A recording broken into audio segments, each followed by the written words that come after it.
Welcome to Native Bidaské, Native News Online's weekly spotlight on the people making news and leading change in Indian country.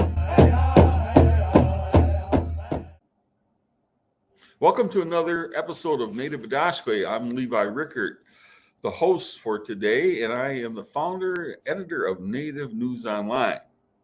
Saturday, January 4th, 2025 is the 50th anniversary of the Indian Self-Determination and Education Assistance Act. It's a big deal.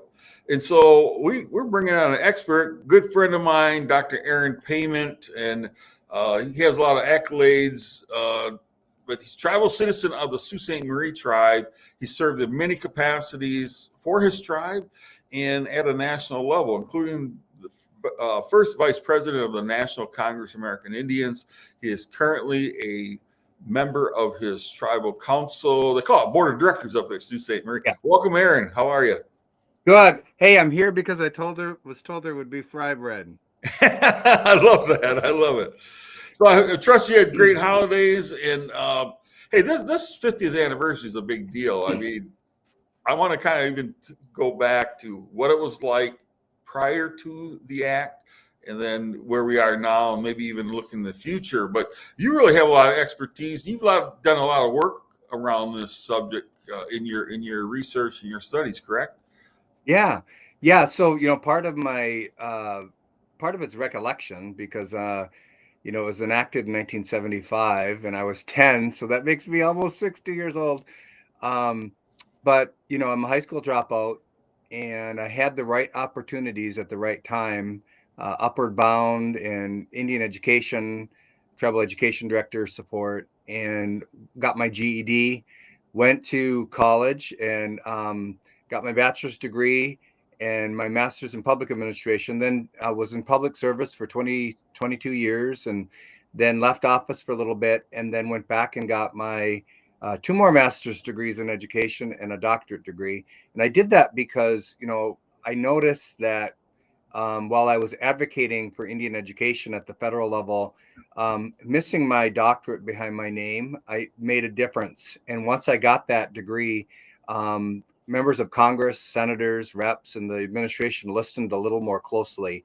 And so I did it for that reason, because I wanted to make change. But my topic throughout all of my education has been federal Indian policy. That was my master's thesis. That's branched off to historical trauma, boarding schools, the impact of assimilation, the worst of the worst statistics. I'm a quantitative social scientist, and we have the worst of the worst, and it's all evidenced. And really the solution that we've known in these federal reports, the Merriam report, the Kennedy report, Merriam was 28, Kennedy 69, is that stripping us of our culture and our language is what created the environment for less opportunity. And the solution is to return our culture and language at our own pace and our own liking. And that will build resiliency, and we can achieve anything once we have that solid underpinning and our cultural underpinning. So yeah, I've studied this a lot, and I've got a lot to say about it. So I'm glad that you invited me. Thank you. Yeah, and we're actually calling this a celebration last year when we commemorated the 100th anniversary of the Citizenship Act of 1924. I was actually using the word celebration. I had Native leaders push back, but so I changed it, and we had Native News spend like a month of June just really talking about the 100th anniversary of the Indian Citizenship Act. But this one truly is a celebration, right? I mean, in terms of where we are now, where we were even 50 years ago, we can celebrate the enactment of the 1975 Indian Self-Determination and Education Assistance Act. Yeah, I'm glad that you brought it up that way, because it reminds us that our work is never done. This is an ongoing effort, and in our modern day warriors is to, Ogichitas, our word for that, is to continuously advocate for our people, fight for our people, remind the federal government of the treaty and trust obligation. But the Self-Determination Act of 75 did mark kind of a major policy shift from an earlier era. I mean, we had made positive steps forward, a couple steps backwards up until then, but the formal policy was changed in 1975 away from termination. Leading right up until 1975, there were efforts to plot the termination of tribes, some of it for personal or private gain for companies, and relocation, which sounds nice. We're moving Indians off to the urban areas to get jobs, but then only funded it for a short period of time and left Indians stranded. And then a repudiation of all former policies of forced assimilation. Like we were inherently unequal, or that we were less than human in need of civilization and Western education. And so the Self-Determination Act, and I'm glad they wrapped education into it, because they recognize that while we're the only Americans that have a federal right to an education, all others have an equal opportunity and right to an education if it's provided. But we have a treaty and trust obligation for health, education, and social welfare into perpetuity. And so I'm glad that they included education, because that marked a shift in the focus of education. 50 years later, we still have the same disparity between natives and non-natives when it comes to graduation rates. It's still the worst of any population within the United States. We've made progress, but we've got a lot of work to go. And so while we are celebrating, we're re-energizing and reminded that we have a lot of work to do. We just changed presidents. We do that every 4 years or every 8 years, depending on elections. And so it's our job to regroup, to put our toolkit back together, and then go hit the hill, hit the administration. And, I tell people that we've survived the worst of the worst, including Andrew Jackson. We can survive anything. We're resilient people, but it's our job to move in that positive direction. But certainly having federal Indian policy that's favorable helps that along a lot faster. So we'll see what efforts continue and what efforts may not continue. Like the White House Council, we're not sure what's going to happen with the White House Council. The White House Tribal Leader Summits didn't happen at all for 4 years. And so we've had a good last 4 years. So there's big shoes to fill, and it's our job to remind them that we're watching and that we're adamant that they uphold the treaty and trust obligation. Yeah, well, back to the beginning of the Self-Determination Act. President Gerald Ford actually gets a lot of credit for it, because he was president on January 4th, 1975. However, if you back up, I think Richard Nixon, who resigned in August of 74, but his fingerprints really are on the Indian Self-Determination Act. Is that correct? Yeah. So, there's ebbs and flows, there's positive and negatives with all presidents. I would say for somebody who studied this very in depth, the first attention, substantive attention to the plight of Indians was in the John F. Kennedy campaign against Nixon, actually. And then that brought in the public lexicon the poverty we were living in, and a little bit about the treaty obligation.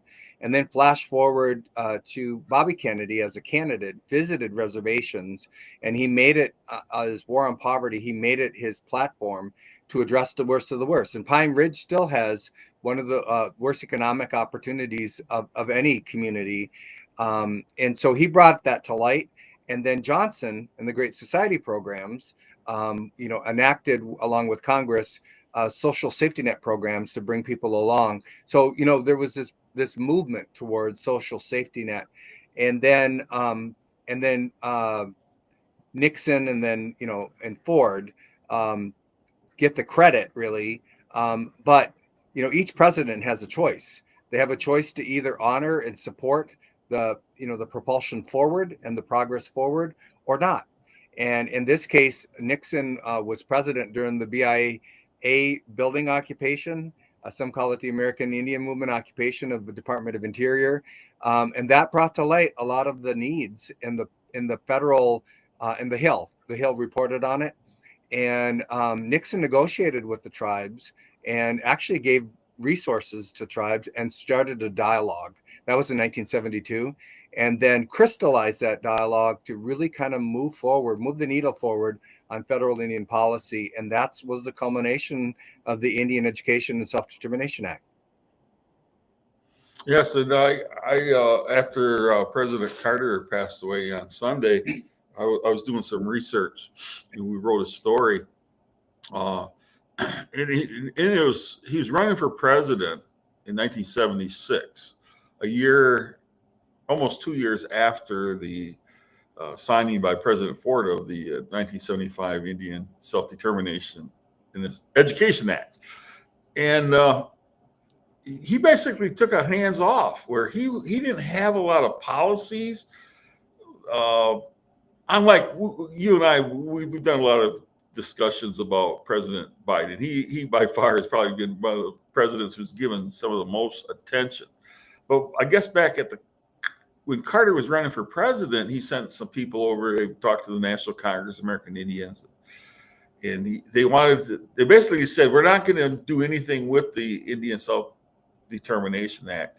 It's already in force. And so, kind of to your point, each president has different things, and they can basically say, hey, we'll abide by it. And so I bring that up just to say, because he just passed away, and certainly I think anyone study the life of Jimmy Carter, he has some great accolades in that he was just a decent human being. I mean, that's a wonderful thing. If I could add, so he inspired me to serve on the local Habitat for Humanity board, and that's one of the things I absolutely loved doing when I was chair.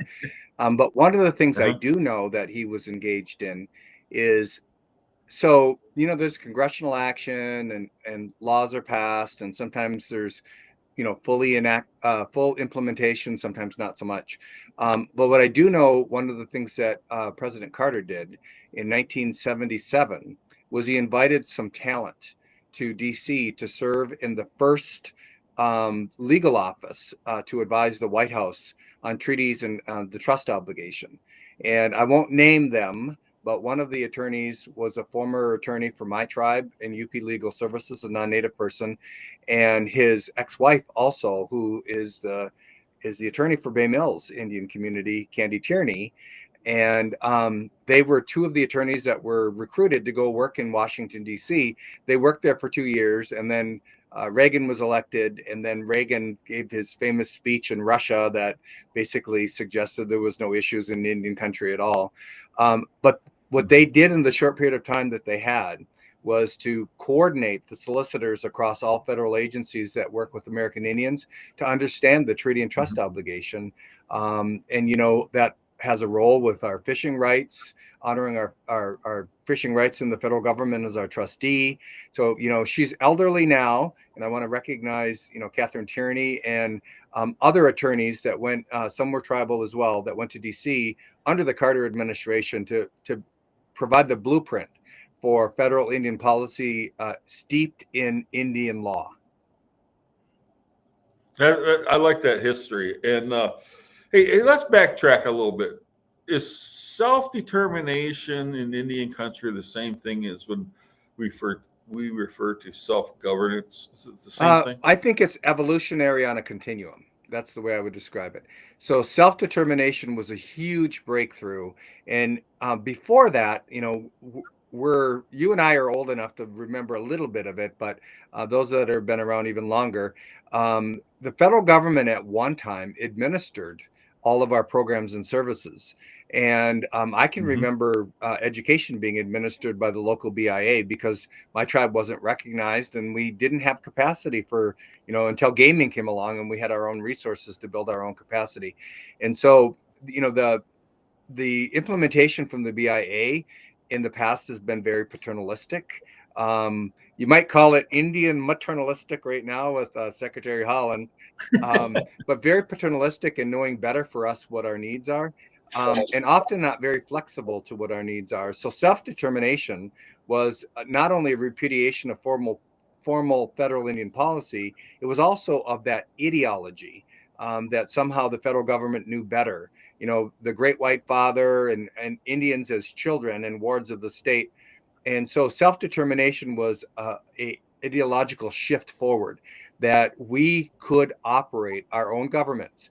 Some tribes needed some capacity building, but that we could operate ourselves. So Some tribes that are 638 can compact to provide all of the services themselves. Not all tribes are fully 638 or self-determination. And some tribes are still direct service when it comes to health. Some tribes still have their Indian health services provided by the federal government. The quality of care for direct service tribes versus self-determination tribes is night and day. When we can operate our own services, whether they're with non-Indian people working for us or our own Indian people operating our own programs and services, it's way better. Now, self-governance is a little bit different. Self-governance came along in 1994, was enacted, and I was a young policy advocate, policy administrator for my tribe. And when we wrote our resolution, one of the first 5 tribes in the nation to support and push for it, because now it also crosses over to funding. So not only to be able to operate our own services, but also to play a more direct role in securing funding. So self-governance allows tribes to more fully operate their programs and services and to have greater access to increased funding. So my tribe was one of the first pilot tribes in the nation to go self-governance, and I encourage all tribes to do it. There is a built-in inhibition that's still a little paternalistic, and it says that tribes have to have clean audits for at least 2 years before they can migrate to self-determination. And instead of having like a black or white, you have to cross this threshold, instead what should happen is we should provide the capacity and the resources to build capacity so that tribes can pass those clean audits for 2 years. And so rather than punish them, we should provide the pathway. That's interesting, the difference between self-governance and self-determination. Now, would you say just so our laymen out there and who are viewing this understand, because quite frankly, tribal governance is quite complex, just for the average person. And but to break it down a little further, would you say it depends on the size of the tribe, longevity of the tribe? I mean, some tribes are just, I remember here in Michigan, back in the mid 90s, there's several tribes got their re-acknowledgement. So they were kind of infant tribes, if I could say it that way, after their self-acknowledgement. And they're very prosperous now. But would you say the varying levels of sophistication depend on longevity and the size? Or what determines that? I wouldn't say it that way. I would say tribes that were seeking recognition were operating with their own resources. They did not have any federal commitment at all, no funding at all from the federal government. And so I would say, when you lack resources, you have to make do with what you have. And you don't have the luxury of building systems and these big systems to be able to operate, like accounting systems, legal systems, land acquisition systems. And so, tribes amazingly persevered through times when they didn't have resources. And so I don't think it's size either. It's not a lack of sophistication, it's just a lack of resources. And once tribes become recognized, the federal government has to obligate funding towards those tribes for government operations. And for a number of years, tribes are very leanly staffed. In fact, I had the privilege when I left office for 4 years. I had the privilege of being the executive director for the Huron Band right at the time that they got gaming. And so when I first started, I could have an all-staff meeting with 30 people. There was only 30 of us, and we could get together and have staff meetings, and they grew exponentially because the tribe committed resources of their own to match the federal government's obligation. And with that, we went from me as the executive director having to review all billing statements and, all of that, to hiring accountants and fleet of accountants and accounting firms and legal firms and having the resources. And the federal government doesn't provide even close to what tribes need to do that. But certainly it's their obligation, and those resources help to build the capacity in tribes. I would say the next step, the next big federal Indian policy step, I'm not sure that's going to happen in the next 4 years, but the next step is, about 50% of the funding that tribes do get is competitive. We have to go like anybody else, and we have to look and we have to apply. We have to compete against other tribes. which sucks. That whole divide and conquer mentality. And if you're really good at it, then you'll get the resources. If you're not so good at it, you're at a disadvantage. And so what needs to happen next is the federal government needs to enumerate what the full responsibility is to the tribes. We ceded 2 billion acres of land. If you add up those resources, we only get like 5 cents on the dollar of what's owed back to tribes per the treaties, which are legal obligations. So what needs to happen is a full enumeration of what that financial commitment looks like. And then rather than having us have to compete for those resources, it should all be formula funded and compact funded. So that tribes should be able to demonstrate their need and then provide a justification to the federal government. And then the federal government meet those needs with a financial obligation and then compact with tribes to provide those resources and implement and operate our own tribal services. So that's really kind of like the ideal state. National Congress of American Indian, National Indian Health Board, National Indian Education Association have all been pushing for this for probably about 20 years. Formula funding and compact funding and full funding, and then finally moving our funding from discretionary to mandatory. Because right now, during sequestration, we're not exempt from cuts. During government shutdowns, we are exempt on the Indian Health Services side, but that's only as good as the next law that enacts that. And, there's some worry in Indian country right now because with this Department of Government Efficiency, DOGE or Dodge, it sounds like Dodge, they're going to dodge the truth. They're proposing to cut $2 trillion out of the budget. The full discretionary budget of the federal government is 1.7 trillion. And so they're not only proposing to eliminate all discretionary funding, but also cutting into some mandatory funding like defense, Social Security. So, it'll be interesting to see. And it's scary. When I say interesting, that's kind of like the polite word, right? It's really scary to see what's going to happen. But we've been around for hundreds of years. We're still here. We're more sophisticated now than we ever have been. We've got modern day warriors that are attorneys, federal policy advocates, and native news sources that will hold their feet to the fire. And we're not going backwards. We're going forward, and we'll keep pushing and advocating for a full accounting of the treaty and trust obligation to tribes. Yeah, that's why we are our tagline this year, 2025, is warrior journalism, because we need to up our game, and not just because the administration is shifting, but it's just we really do because tribal sovereignty and some of our treaty rights and always under attack. And so we really do want to up the game. It's warrior journalism. So I did that little plug there. Hey, you have often, Aaron, through the years that you and I have been friends, and you've mentioned it often enough, where Indian country programs are really underfunded. And can you speak to how much are they underfunded and what can be done? And we always seem to be playing catch up, right? Yeah. So this one's easy to talk about.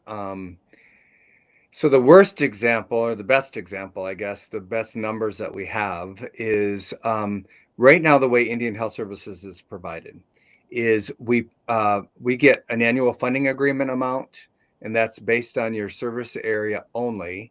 And then we get purchase and referred services, which formerly was called contract health services. So for the annual funding agreement, the services the tribes can provide through our clinics, if you're self-governance, is you provide non-ambulatory care. There are some clinics that are more like hospitals, but it's checkups, it's wellness, it's, dealing with chronic diseases, diabetes, heart disease, dental services, optical. So that's primarily it. We do have some funding also from a different line that comes in for opiates and for substance abuse. But Indian Health Services a number of years ago established a IHS budget formulation work group. And that includes federal advocates and policy experts in the administration. It also includes members from federally recognized tribes that sit on it. And also the National Indian Health Board provides technical expertise and a lot of resources. So that group, based on identifying need for the service area only, has identified that the amount of Indian Health Services funding should be $50 billion.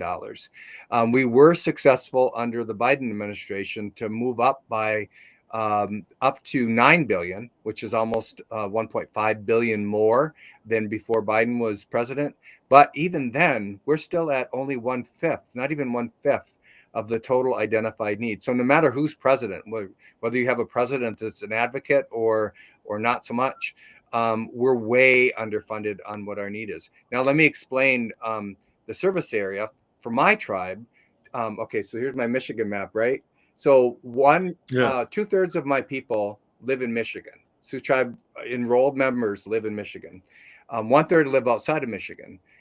The people who we get funding for under our annual funding agreement and those who are under contract health purchase and referred services is only this territory here, the Eastern Upper Peninsula. We don't receive any money. I talked to an elder actually today who's 2 miles over the line on the western side. She receives nothing. She has to travel to get for services, but if she has a heart attack and she needs purchase and referred services, she doesn't qualify.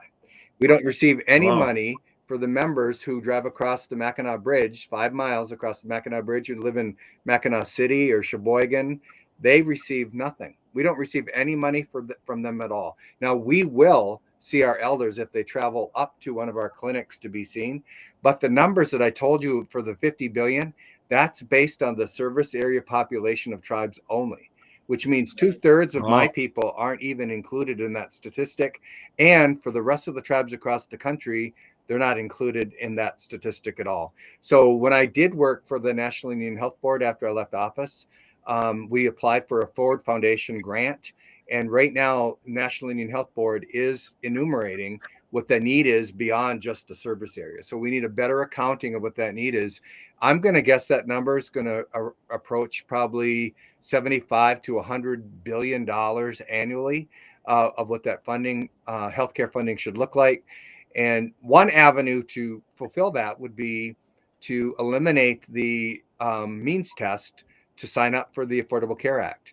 So those tribal members that live all over the country right now they can sign up anytime because there is a recognition that it's a treaty obligation to provide healthcare to Indians. That's why American Indians don't have a annual sign up date. We can sign up anytime, but it's income based. And so if you're just above the poverty line, you don't qualify, and it's kind of a catch-22. You just get up here, then it pulls you back down.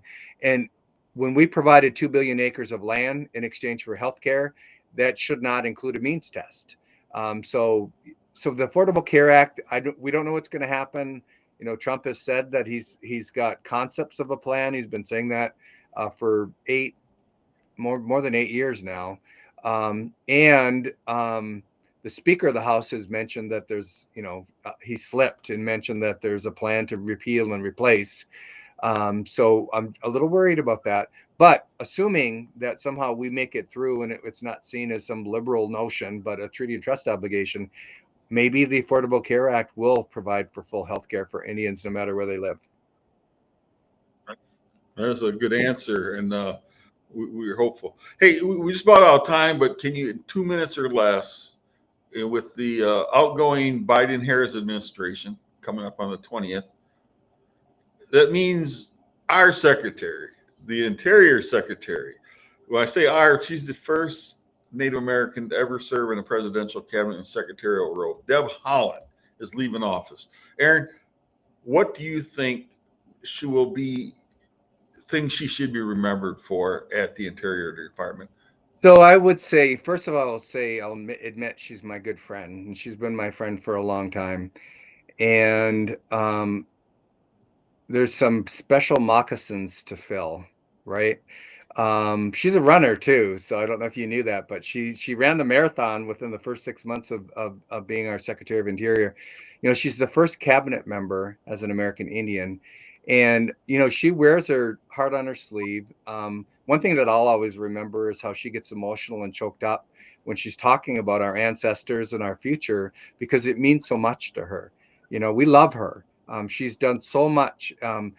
She could have just stepped into her role as Interior Secretary and played a generic policy role, but she dug her feet in, and she put her moccasin foot right in the door and moved quickly to change the name and the derogatory name of all of these federal parks, and to protect Bears Ears, and also to lift the cover of darkness about the boarding school experience.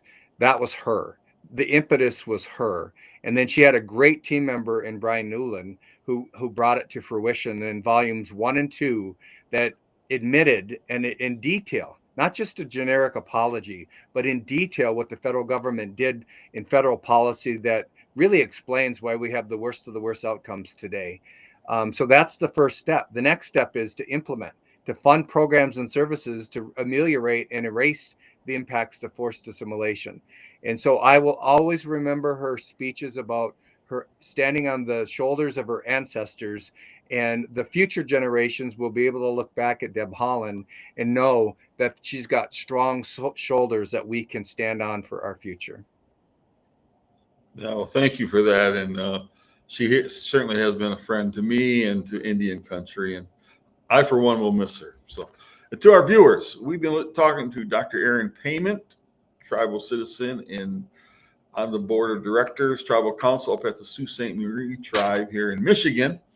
And we've been talking about the 50th anniversary of the Indian Self-Determination in Education Act. And so it's something to really celebrate. And we're happy to, Dr. Payment, you were able to share with us your wisdom and your knowledge of what it really means to be self-determined in Indian country. Thank you for coming on. Miigwech. Yeah. And to our viewers, Miigwech for tuning in to another episode of Native Bidaské.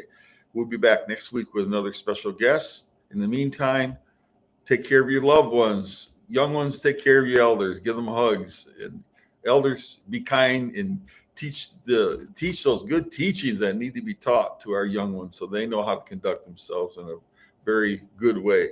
Miigwech, see you next week.